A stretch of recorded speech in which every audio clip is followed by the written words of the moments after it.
So this is going to be a reaction to episode 6 of 1899, which is called The Pyramid. And I have a feeling it's going to be quite a long reaction, so I've come supplied with a double gin and lemonade with some nice slices of lime floating about in it. I'm sure this will keep me lubricated. So, this particular episode goes back to the same formula as the earlier episodes, in that it focuses on a particular character. In this instance, it focuses upon Tove, the pregnant Danish woman. And just a little aside in terms of the name. Since I'm an autodidact and I've got quite a wide breadth of knowledge in various subject areas, including classical music, the character of Tove appears in Arnold Schoenberg's cantata Gurrelieder. In terms of the story for that piece of music, Tove is the mistress of the king, and she's poisoned by the queen. Interestingly enough, the piece of music, or the initial composition of that piece of music started in 1900, so just a year after 1899, although it wasn't actually finished until 1911. It's a massive work. It's a brilliant piece of music. I'm wondering if there's some sort of connection there, because it's based on some Danish poetry as far as I can remember. So that's Tove. And we see a flashback where she's playing hide and seek with Ada, with her little sister. And then we get the familiar wake up exhortation from Mora. So that's basically how it opens. What we see in this episode now is the two sides have sort of reconciled, because there's hardly anybody left now, and they're working together as a team despite the language barriers, etc. They actually are doing things together that you wouldn't have expected, because they've got no alternative. I mean, basically they realize that there's no engine power now. They're in the dark, so they need to get the engines fired up again. They need to be basically working together so that they can at least try and reach land. That's obviously their objective. Something else very weird has happened. This is one of those episodes again where lots of spooky stuff is going on. Inside the ship, inside the Kerberos, there's this strange black crystalline substance that's growing almost at it's growing at a rate where you can actually see it expanding, almost like some sort of organic substance. And of course we wonder what on earth is this. It seems to have a similar sort of texture ultimately to the little pyramid that the boy carries around with him, and the pyramid that we saw in the landscape as well. But it's one of those things that's not explained as yet. Well, I'm sure it will be. This is lovely. And the console, which Daniel had sort of deactivated, he powered it down, that springs back to life again. And some of this black substance, this crystalline substance, appears to be growing over it as well, or intermeshing itself with it. That's very, very strange. And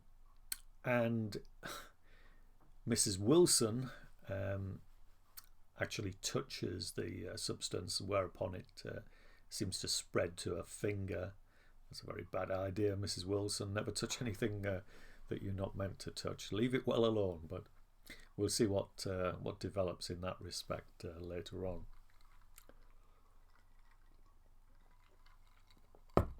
So the person that's actually missing from this episode is the boy.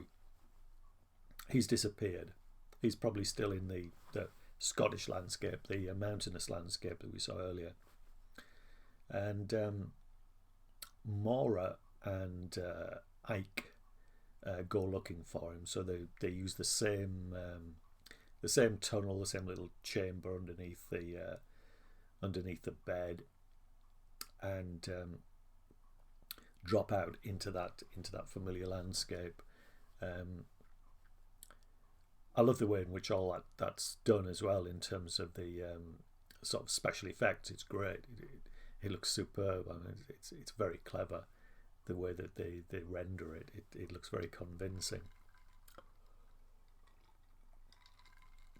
And we see the other characters basically operating in sort of little teams, doing various things like searching for any other survivors. Others go to fire up the engines in terms of putting shoveling the coal into the furnaces, all that kind of thing. Trying to send distress signals. Basically, they all form their little groups, which, like I say, shows how they're now collaborating rather than just in some sort of anarchic sort of mess.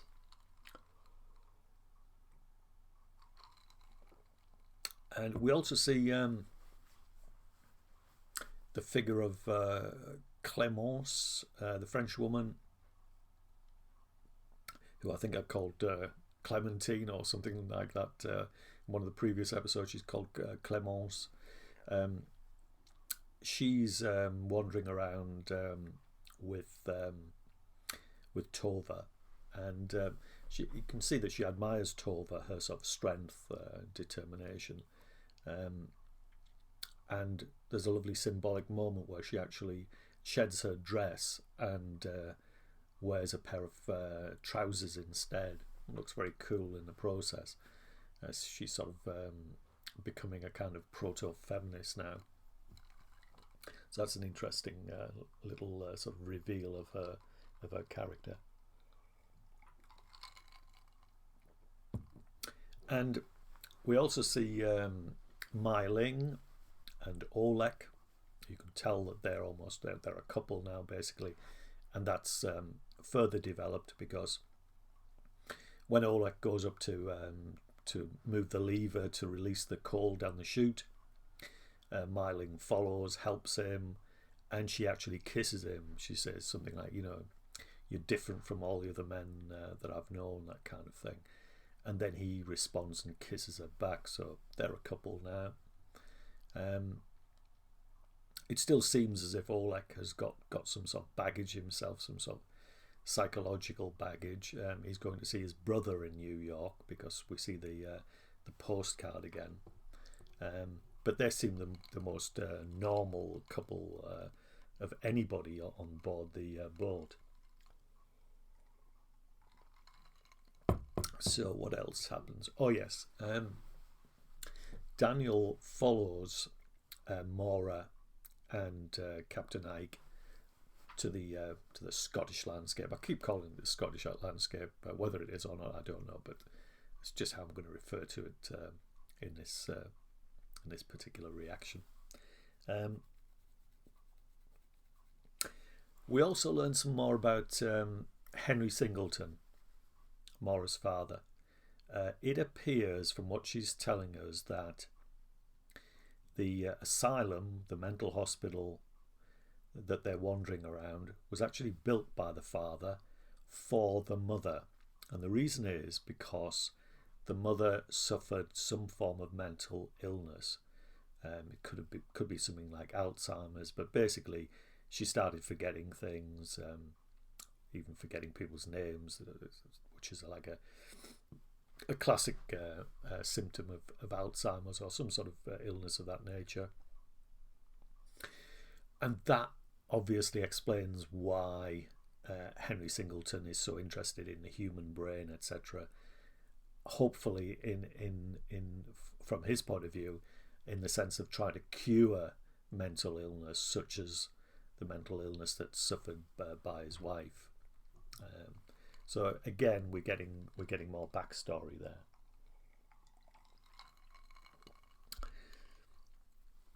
Now, while Maura and Ike are investigating the deserted mental establishment, this mental hospital, they go into the room where we've seen Maura before. This is where she's her wrists are strapped, and where she's injected in the neck with the hypodermic. So we've seen this room before, but as they explore it, you can see that the windows are all shuttered. They're all covered with wood panelling. And Ike decides to investigate this, whereupon, when he strips away the panelling, he discovers that there's actually the ship's hull visible behind it. So you can see these rivets in the black hull. So it looks as if there's some connection between the ship and the asylum. And Maura does the same. She pulls back some plywood from one of the windows, and it's exactly the same situation.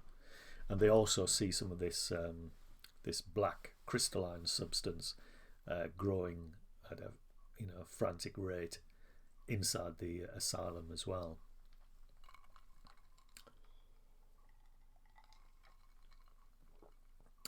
We also see the first mate again up to some sort of nefarious deeds of his own. We know that he's in cahoots with Henry Singleton, because he ends up going to the cabinet in which the little boy was locked up, and he actually climbs inside it himself, whereupon we get this whoosh of energy, this burst of energy, and he disappears. He gets yeeted somewhere else. So we can tell straight away that like I say, he's actively involved in Project Kerberos, and he's off to basically see his master, the creator, possibly. Yes, and then there's another absolutely weird as fuck moment. Basically, the leader of the Danish evangelical group, the father of Tova, is with the faux priest, the Portuguese servant. They're on the bridge, and they're basically wondering what's happened to the first mate. I mean, shouldn't he be steering the ship? Because obviously they've got the actual boat up and running now. The engines are working. The lights have come on. They've got power. So the Danish man goes to have a look through the books that are on the bridge, and the Portuguese guy says to him basically, you're going to learn from how to steer the ship from that. But you can see that there's something strange going on there as he's basically rifling through the pages of these various books. And then he shows one of those pages to his partner, and it becomes clear what the hell is going on, because this is just bizarre. In many ways it reminds me of that weird scene in what's the movie again? It will come back to me. The Shining, where you basically have Jack's wife looking through the manuscript, and it's just got the same sentence over and over again. All work and no play makes Jack a dull boy. Just like reams and reams of pages with that very same sentence. So in this case, the phrase that's used is "May your coffee kick in before reality does." May your coffee kick in before reality does. What the hell is that? Another one of those sort of cryptic phrases that I'm sure we're going to learn what it's referring to eventually. But so again, it shows that this is not a real ship. I mean, you wouldn't have such things on the bridge. I mean, it's just one of those dream sort of imaginings again. So yeah, it's just another indicator that this is not reality. So we get that, and we then discover where the first mate has actually gone to, because we see him speaking with Henry Singleton. Henry Singleton sort of reprimands him and says, "You broke protocol," and he speaks in English to him, even though the first mate is speaking in German in the series. He then answers back in English as well, and he mentions something along the lines of them being 48 hours away from the transfer. What the transfer is, we don't know, but again, it does show us that these two men know each other, that they're working together, that they're all part of Project Kerberos.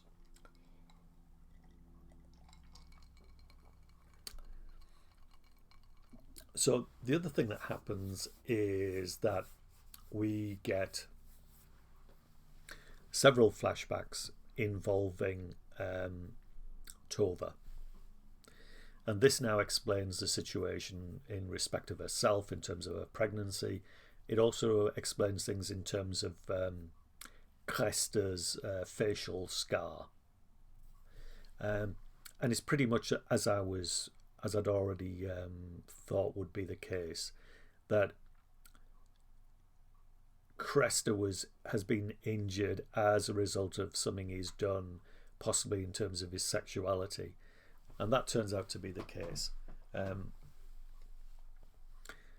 Cresta has had some sort of sexual relations, possibly, with the son of the farm owner for which they're working, because they're just basically labourers on this man's farm. And the man has found this out, and Tova actually intervenes. And what happens is that the gun that the farmer is holding, the shotgun, it goes off, but it only wounds Cresta. It hits him on the side of the face where his scar is. So that explains that. And what happens then is that the farmer ties up Cresta and his mother and father and attempts to rape Tova. That would again explain the idea that they're basically going to America to start a new life, but that Tova is pregnant with this man's child. That would seem the most obvious explanation for that. But anyway, as in Dark, with its obsession with hitting people over the head with stones, as she's in the process of being raped by this farmer, Tova reaches out and grasps a stone and basically hits him over the head with it, and it ends with her getting hold of his shotgun and killing him. So now we know why Cresta said earlier on to Tova that, well, you've killed somebody as well. So she's basically killed her rapist. That's the big reveal that we get here. So what else happens?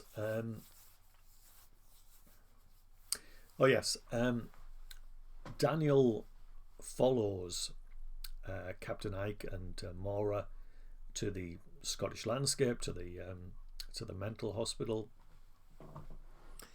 and he confronts the two of them. He's got his little device with him, his handheld device, and basically we get some more truth bombs delivered here. We get some more backstory delivered, because it turns out that, or at least according to Daniel, it turns out that he married Maura 12 years ago. They are indeed husband and wife. That was something that was already hinted at when he had the photograph of Maura. So they're husband and wife, and it's likely, therefore, that the boy is not a younger version of Daniel. It's probably their son. It would fit in terms of the sort of age. He's about 10 years old, maybe 10, 12, I don't know, something like that. It's difficult to judge children's ages always, but yeah, he could be their son, basically, is what I'm suggesting. So they have some sort of altercation. Maura still can't basically believe that that is the case. She feels that he's working with her father. He's just part of the plan. And what happens is that Daniel manages to yeet Captain Ike. He basically reaches for his little handheld device, presses some buttons, and hey presto, Captain Ike has gone somewhere. He's been teleported somewhere. We find out in due course just where he's gone.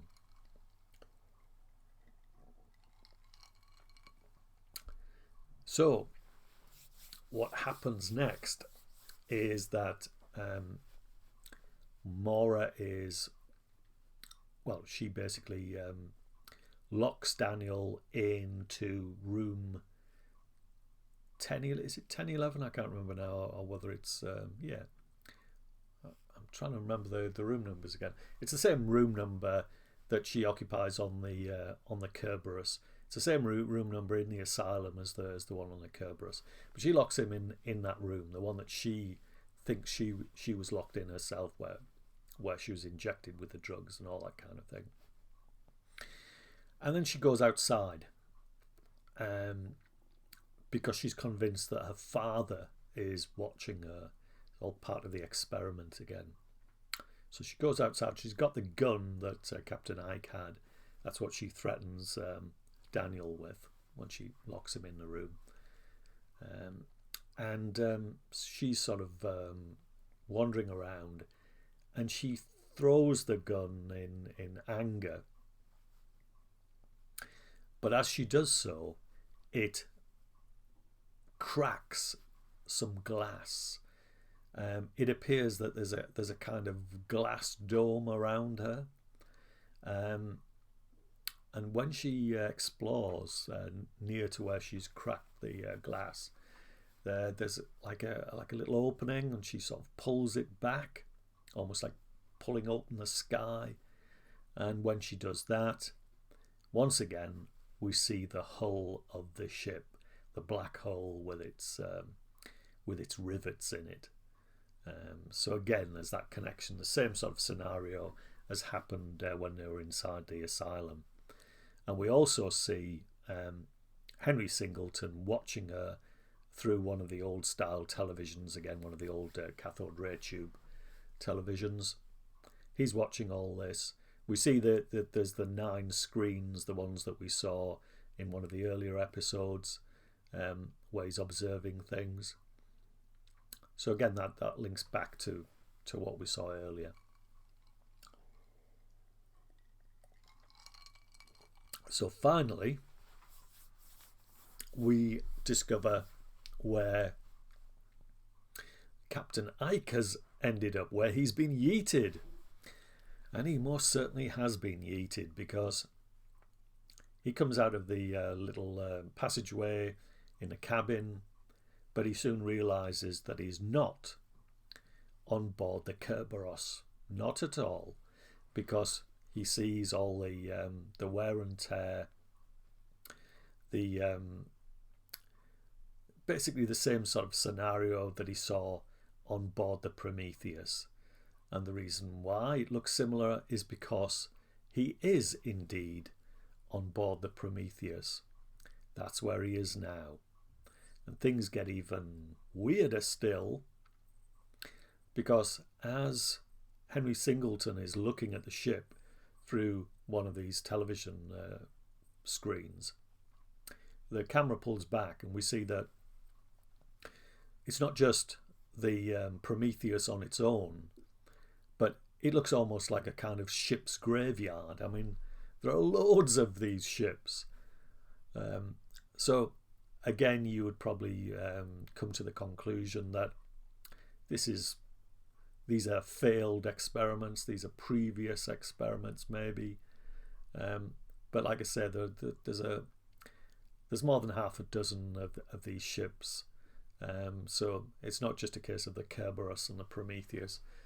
There's been Operation whatever it was in the past as well. This is just one of many. It does seem that that Henry Singleton is looking for the pyramid. That when I say the pyramid, I mean the one that the child has got. That seems to be the object of his search. That's what he wants to get his hands on. We see again his landscape with its black pyramid as well, and also of this strange scene where he talks about how you need to shift your perspective. He has some of this pyramid shaped material, this black material in his hand. It looks to be solid, just like the boy's pyramid is. But then as the first mate goes to take hold of it, this pyramid just crumbles away into flakes, into ashes. So again, reality is so mutable in this series. I did think in terms of one way to try and get to grips with it is to use a similar sort of technique that you might use, for example, when you watch a film like Inception, in the sense that you'd look at the particular passage and think to yourself, okay, this sequence, is this real or is this a dream? So obviously the opening sequence with with Saito's sort of castle on top of the cliffs, where Dom is discovered lying in the water, that's obviously a dream. It's not real. The sequence in Paris where the buildings are sort of bending in on each other, that's not real. That couldn't possibly happen in reality. You could possibly use the same sort of approach to 1899 in terms of the characters. Who are the characters most likely to be actually real? Is Henry Singleton real? Mora? Captain Ike? There was one other sequence that was strange. I just want to end with this one, and it was when Tova has been, and these flashbacks that Tova is involved with, where she has numerous. It's very similar to the sequence involving Mai Ling, but these flashbacks that she experiences are almost like video recordings that are on pause, and as soon as she's introduced into the equation, things start up again. However, when she comes back from one of those experiences, she's got blood on her face. This is from the sequence where she kills the farmer that's trying to rape her, and you think to yourself, well, that shouldn't be the case, because if it's just some sort of some reconstruction, some video game, then how is it that she's actually got blood on her? Surely that couldn't happen. So that was very, very odd, and again, it's left me sort of scratching my head. But I think that is all that I want to say about this particular episode, because I've been speaking for about half an hour, and I think it's probably going to be one of the longest reactions so far. So I've got 2 more to go, and looking forward immensely to what these are going to reveal. Again, all I'll say is I hope you've enjoyed this, and join me pretty soon for the next episode, because since it's a new year, I think I'll be able to fit in at least one more reaction, if not both reactions, in the next few days.